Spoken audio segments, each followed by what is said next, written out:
പണ്ട് പാടവരമ്പത്തിലൂടെ ഒരു ഓലക്കൂടയുമെടുത്ത് ചെറുഞാറു നടന്നൊരു കാല് തന്നു ഓടി നടന്നൊരു പെണ്ണെ.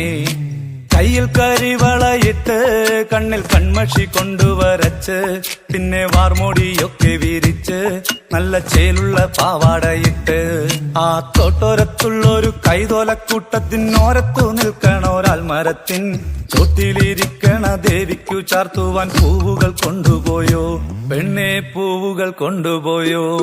പണ്ട് പാടവരമ്പത്തിലൂടെ ഒരു ഓലക്കൂടയുമെടുത്ത് ചെറുഞാറു നടന്നൊരു കാല് തന്നു ഓടി നടന്നൊരു പെണ്ണെ. കയ്യിൽ കരിവളയിട്ട് കണ്ണിൽ കൺമഷി കൊണ്ടുവരച്ച് പിന്നെ വാർമോടിയൊക്കെ വിരിച്ച് നല്ല ചേലുള്ള പാവാടയിട്ട്